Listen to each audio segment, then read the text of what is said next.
MS Excel 2016 के इस अध्याय में आज आप सीखेंगे पीएमटी फार्मूला का उपयोग करना। आजकल लोग कार खरीदने, घर खरीदने, बच्चों की पढ़ाई इत्यादि के लिए लोन लेते हैं और उस लोन को चुकाने के लिए हर महीने कुछ किस्त देते हैं। जब हम लोन लेने की प्रोसेस करते हैं तो हम यह अवश्य जानना चाहते हैं कि कितने लोन अमाउंट पर कितने समय के लिए कितना ब्याज लगेगा और इन सब के आधार पर हमारी प्रति माह बनने वाली किस्त क्या होगी। किस्तों का अमाउंट पता करने के लिए पीएमटी फंक्शन का उपयोग किया जाता है। आइए देखते हैं। मान लीजिए कि हमने व्हीकल खरीदा है और उस व्हीकल का नाम है अर्टिगा LXI, जिसका प्राइस है 10,26,620 रुपए और हमने इसका डाउन पेमेंट 1,03,000 रुपए जमा किया है, जिसकी हमें 4 साल की EMI बनानी है और इंटरेस्ट हमें पे करना है 9.8%। तो हमें अब यह जानना है कि इसकी एक मंथ की EMI क्या होगी। तो सबसे पहले हमें इसमें पीएमटी फार्मूला लगाना है, इक्वल पीएमटी। सबसे पहले हमें यहाँ इंटरेस्ट रेट को सेलेक्ट करना होगा जो कि 9.8% है। हमें इसको सेलेक्ट कर लेना है। क्योंकि हमें एक मंथ का जानना है तो हमें इसको डिवाइड करना पड़ेगा 12 से। इसके बाद हम कॉमा लगाएंगे। कॉमा लगाने के बाद हम सेलेक्ट करेंगे नंबर ऑफ ईयर। इसको हम मल्टीप्लाई करेंगे 12 से, क्योंकि हमें हर मंथ का जानना है। इसके बाद हम सेलेक्ट करेंगे प्राइस।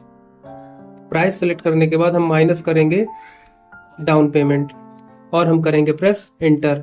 जैसे ही हम एंटर प्रेस करेंगे तो हमारी EMI 23,336 रुपए 78 पैसे आ जाएगी।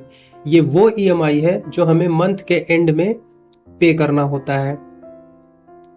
अगर हम जानना चाहते हैं कि हमें मंथ के स्टार्ट में कितना EMI पे करना पड़ेगा, तो आइए हम उसको भी समझते हैं।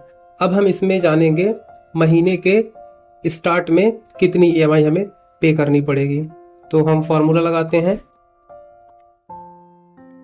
Interest rate, same formula repeat होगा, डिवाइड करेंगे 12 से, कॉमा लगाएंगे, नंबर ऑफ ईयर मल्टीप्लाई करेंगे 12 से, कॉमा लगाएंगे, प्राइस सेलेक्ट करेंगे, माइनस डाउन पेमेंट, कॉमा लगाएंगे। अब क्योंकि हमें महीने के स्टार्ट में देखना है EMI, तो हमें यहाँ 0 लगाना पड़ेगा। इसके बाद कॉमा लगाएंगे। अब अगर हमें एंड का देखना है तो हम 0 लेते हैं और अगर हमें स्टार्ट का देखना है तो हमें 1 प्रेस करना पड़ेगा। तो यहाँ हम 1 प्रेस करते हैं, ब्रैकेट क्लोज करके और एंटर कर देते हैं।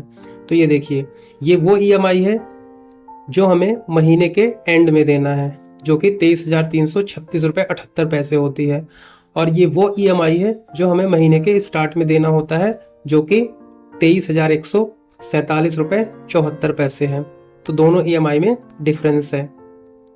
मान लीजिए कि हमें व्हीकल का लोन नहीं लेना है, हमें होम लोन लेना है। तो हमने होम लोन का ऑलरेडी पहले से डेटा तैयार करके रखा है। अब आइए देखते हैं हम इसको कैसे कैलकुलेट करेंगे। क्योंकि इसमें कोई भी डाउन पेमेंट नहीं है, हमने घर बनाने का लोन लिया है और इस लोन पे हमें हर महीने कितना पैसा देना पड़ेगा वो हम जानते हैं। पीएमटी सेलेक्ट करेंगे रेट, डिवाइड करेंगे 12 से, कॉमा सेलेक्ट करेंगे नंबर ऑफ ईयर 12, कॉमा और हम प्राइस, क्योंकि यहाँ डाउन पेमेंट कुछ भी नहीं है, बिना डाउन पेमेंट के हम EMI कैलकुलेट कर रहे हैं, प्रेस करेंगे एंटर। तो ये हमारी वो EMI निकल आई जो हमें मंथ के एंड में पे करना है। यानी हमने 12 लाख रुपए का लोन लिया है जिसको हमें 4 साल में पे करना है, 8% हमें इंटरेस्ट चुकाना है। उसके हिसाब से एक महीने की EMI हमारी 29,995 रुपए 51 पैसे होगी। तो इस तरह हम पीएमटी फार्मूला की मदद से बहुत ही आसान तरीके से हम ये जान सकते हैं मंथली पेमेंट हमें कितना देना पड़ेगा। इसके नेक्स्ट वीडियो में हम जानेंगे IPMT और PPMT के बारे में।